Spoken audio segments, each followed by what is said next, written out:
amiguitos del YouTube? Yo me encuentro súper bien, súper feliz de estar nuevamente con ustedes, como siempre lo saben, como siempre se los cuento. Porque es un momento en el que yo verdaderamente me siento liberada de poder comentarles todos mis gustos literarios y esta vez no fue la excepción. Hoy les traigo un video que tenía bastantes ganas de hacer porque se me hace de que es de esta clase de videos donde yo puedo ayudarlos, orientarlos un poquito más a que vayan retomando el amor hacia la lectura, porque hay muchas personas que leían de jóvenes y dejaron de leer, o para que sea algo más sencillo, o no se sientan presionados o no la sufran con un libro muy largo, o decidan empezar con esta clase de libros que son cortos, que son bonitos, que yo recomiendo mucho. También por si quieren, no sé, cumplir un reto de libros y hacer un poquito de trampita y agarrar uno de estos que son novelas cortas, también perfectamente válido, ¿verdad? Por ejemplo, yo ya hice trampita un poquito y metí en mi lista de Goodreads 2 de estos libros que voy a mencionar. No me arrepiento de haberlos leído, son muy buenos todos estos libros, son clásicos en su mayoría, así que siéntense, acomódense, agarren una libretita y escriban y tómense aparte su cafecito y comencemos a platicar sobre estos libros que honestamente pensé mucho y que les recomiendo con tanto cariño. Ah, sí, les presento la nueva tacita del canal, que está bien bonita, ¿verdad? Y bueno, como quise variarle un poquito, voy a tener como que distintos autores de distintos años y de distintas temáticas. Así que la verdad esta vez no los ordené como por nada, porque a veces los ordeno como de los que más me gustaron, los que más me impactaron, por el número de páginas, por el número de años publicados, como pueden estar viendo en mis otros videos, pero la verdad este salió así. Simplemente al natural. Primero, y del que ya hay una reseña únicamente en este canal, yo recomiendo mucho a García Márquez. Yo lo sé, o sea, aparece y vuelve a aparecer en mis videos, pero es un escritor que vale muchísimo la pena. Todos lo llegan a reconocer por, obviamente, su libro de 100 años de soledad y por El amor en tiempos del cólera. Ya en nuestra generación, el que más leen, el que más les gusta es El amor en tiempos del cólera, porque 100 años de soledad puede llegar a sonar un poquito más difícil, se le tiene mucho estigma al libro. Es muy bonito, pero El amor en tiempos del cólera es un libro, obviamente sí tiene toda la marca de García Márquez, pero es el único libro que yo siento que no se parece a los otros. García Márquez es un escritor muy cruel y yo siempre lo menciono y ha habido personas que me preguntan por qué digo eso. Este es un ejemplo de por qué lo cuento. También, por ejemplo, pude haber puesto el cuento de la Cándida Heréndida y su abuela desalmada, o Del amor y otros demonios, ya es un poquito más largo, así que por eso no lo metí. Es de más de 100 páginas Del amor y otros demonios y este nada más cuenta con 79 páginas. Además de que pues García Márquez es un poquito más complicado de leer.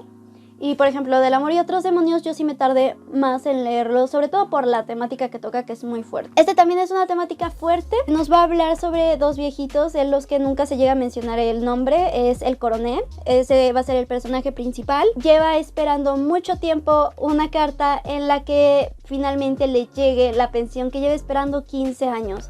Estos viejitos acaban de perder a su hijo y están rozando la indigencia, todo ambientado en estos pueblitos latinoamericanos de época, muy pobres, muy violentos, muy políticos. A mí me gusta mucho cómo cierra el libro, siento que es uno de los mejores cierres que yo he leído, es muy irónico, muy divertido, triste, también es muy triste porque nosotros, aunque no te termina contando qué pasa, nosotros podemos darnos cuenta o podemos terminar la historia en nuestras mentes, aunque no nos la cuente. Este libro fue escrito en París, justo en el momento en el que García Márquez había quedado desempleado porque su periódico se había declarado en bancarrota. Él decide quedarse en París sin un solo centavo y empieza a escribir este libro.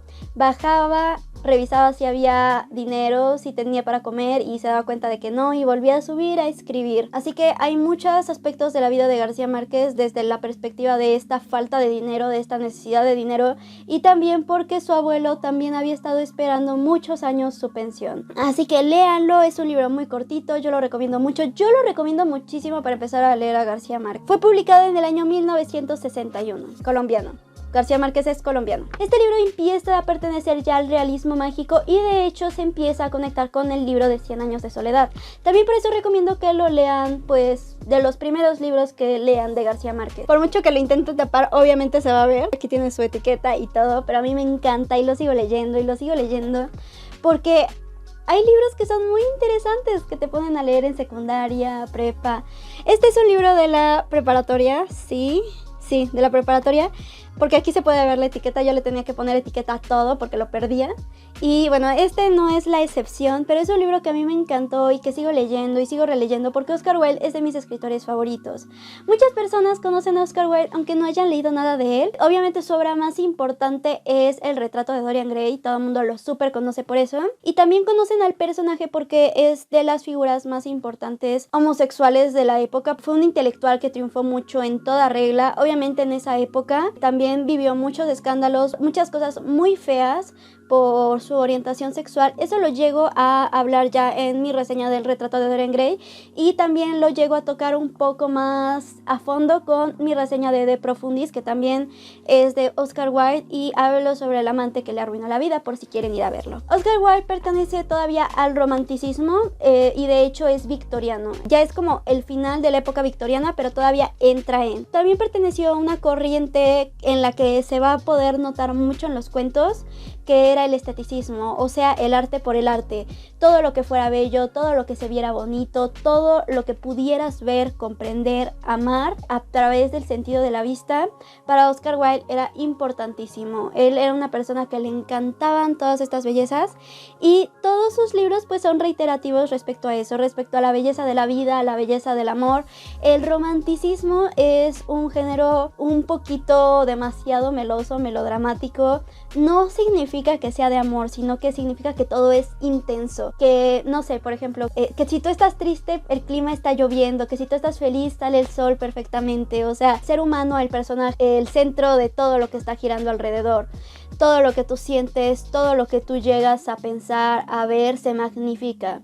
Esa es una de las características del romanticismo y tomando todavía el esteticismo, llega a ser una experiencia que no es para todos. Hay personas que sé que no les gusta precisamente eso de Oscar Wilde, pero para las personas que les gusta dibujar, para las personas que les gusta ver pues cosas muy bonitas o que no sé, que quieran ver con otra perspectiva la vida, este es un libro perfecto. Este libro es de la editorial Norma, tiene ilustraciones y cuenta con 111 páginas. Estos cuentos fueron escritos entre el año 1885 y 1890 más o menos. Cuenta con El ruiseñor y la rosa, El príncipe feliz, El cohete extraordinario, El joven rey, El amigo fiel y El gigante egoísta.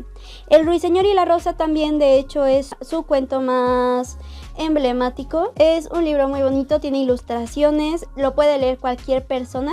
El coronel no tiene quien lo escriba, no, pero este sí lo puede leer cualquier persona. Obviamente un poquito ya grandecita, pero como desde los 10, 11, 12 años, no hay nada fuerte, nada duro que ya no puedes leerlo, pero también pues lo pueden leer adultos. A mí me gusta mucho, lo recomiendo mucho, yo recomiendo mucho Oscar Wilde y obviamente se puede leer en una tarde, precisamente como son cuentos y son cortitos, se puede leer en una tarde. Las batallas en el desierto de José Emilio Pacheco, esto ya de preferencia que lo lea alguien como de 15 años para arriba, si tiene temas un poquito más fuertes. ¿De qué nos hablará Las batallas en el desierto? De entrada tiene dos perspectivas, o sea, dos puntos que hacen esta novela tan imprescindible para México, que es una de las novelas más clásicas que tiene México. Esta historia nos contará obviamente desde el protagonista Carlos cómo se enamora de la mamá de uno de sus mejores amigos. Carlos tiene creo que 7, 8 años creo.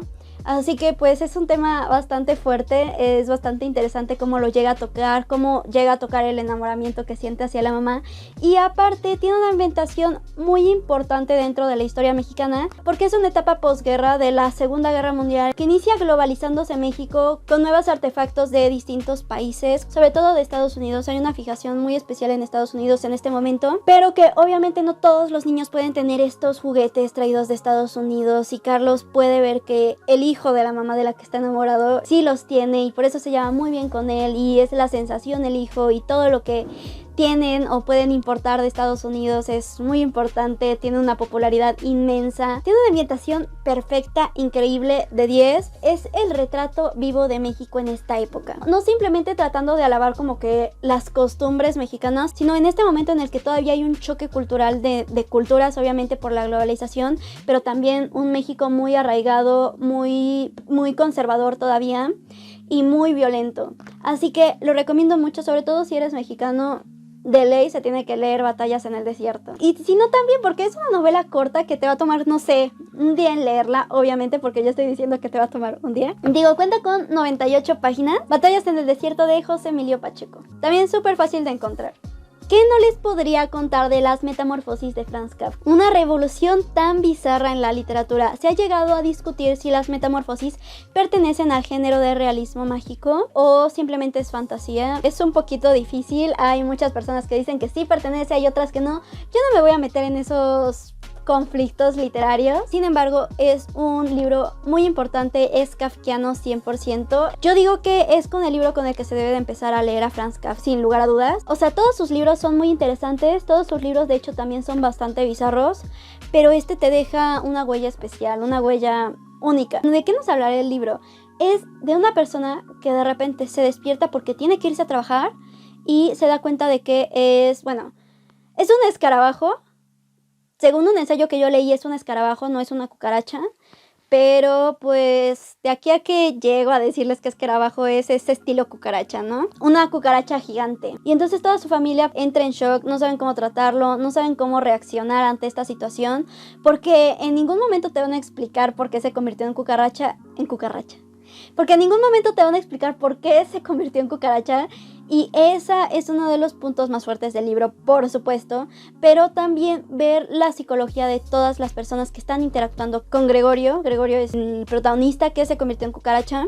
Yo tengo esta edición que de hecho sí se puede ver un poquito más grande y yo me tardé un poquito más en leerla, aunque el libro como tal, la novela consta de 66, 75 páginas, dependiendo obviamente la edición. Es una novela muy cortita. Fue publicado en el año 1915 y es alemán. Franz Kafka fue todo un personajazo, era judío, era abogado y era alemán y con una mente bastante retorcida, cabe aclarar. Este libro, como yo ya había mencionado, es más grueso por la edición. Bueno, no sé, creo que sí es edición cruz cara, es de Norma. Aquí se ve así y aquí está volteado para que nosotros podamos como que no revolvernos tanto. ¿Y por qué tengo esta edición? Miren, aquí también está volteado. Es muy interesante este libro. Este libro específicamente tiene un ensayo escrito por Vladimir Nabokov, el escritor de Lolita, en el que él te hace un análisis muy concreto, muy largo. De hecho, creo que el ensayo llega a ser del mismo tamaño que la novela o tal vez incluso más. Si les soy sincera, me gustó un poquito más el ensayo que la novela misma, pero la novela también es muy interesante. Te la devoras en un día, en una tarde. Yo me tardé un poquito más por el ensayo. Hay una frase en la que Vladimir Nabokov dice: probable que Gregorio pudiera volar pero nunca lo descubre, y es como precioso, precioso. También ahí me enamoré de Vladimir Nabokov y de Franz Kafka, así que yo les recomiendo mucho esta edición, aunque también la pueden buscar en Alma Clásicos Ilustrados. Esa todavía no la tengo, la voy a tener obviamente, pero pues por el momento nada más tengo esta. Alma Clásicos Ilustrados también es una edición más grande, se ve más grande porque también tiene otros cuentos aparte de las Metamorfosis.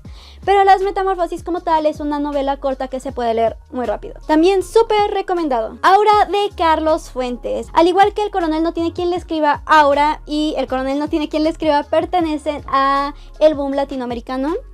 El boom latinoamericano se da con 4 escritores muy importantes que hicieron una revolución editorial dentro de Latinoamérica. Se ha llegado a pensar si sí pertenece o no llega a pertenecer al boom, a este boom latinoamericano, porque fue el menos famoso y el que menos vendió. De los 4 se encuentran García Márquez, Mario Vargas Llosa, Cortázar y Carlos Fuentes, que es otro escritor mexicano. Esta es una de sus novelas más representativas junto con La región más transparente. La región más transparente precisamente retrata México. Muy bonito libro también. Yo no lo he leído frases, por eso sé que es muy bonito. Esta novela es bastante bizarra, ya tiene su reseña también, su análisis, pero se los voy a intentar hacer de nuevo porque esa reseña fue de mis primeros videos, no se ve muy bien, todavía no manejaba muy bien esto del YouTube, de grabar y todo eso.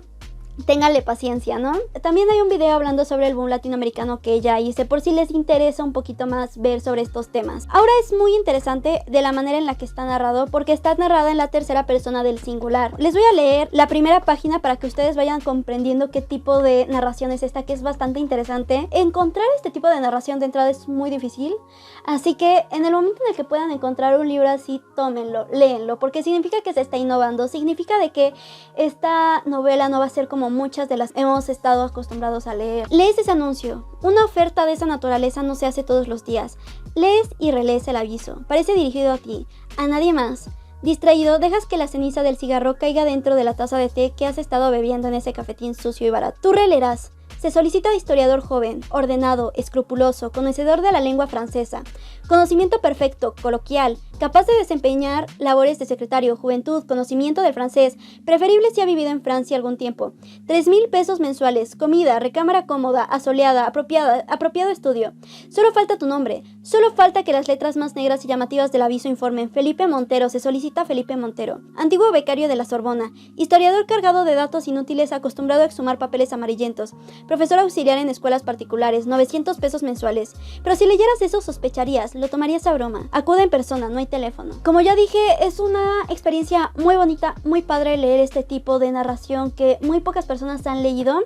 Este libro es un poquito extraño, es muy bello, está escrito de una forma muy bonita, llega a ser bastante raro, el final es muy bizarro y sí demanda mucha atención, más de las que ya les he mencionado. Igual y las metamorfosis también te va a demandar la misma atención que Aura de Carlos Fuentes, pero es que este es un libro de misterio, de medio terror, de realismo mágico, y como está narrado en un tipo de narración que muy pocas personas están acostumbradas, sí llega a ser un poquito más pesado que los otros, pero eso no significa que no sea bueno. De hecho, todo lo contrario, a mí me gusta mucho. Fue publicado un año después que El Coronel no tiene quien lo escriba, así que fue publicado en el año 1962 por el escritor mexicano Carlos Fuentes, otro clásico mexicano. Y todos los libros que he mencionado de aquí hasta allá han sido clásicos. Y vamos con otro clásico también muy conocido, pero del que sí tengo libro, pero no lo encuentro.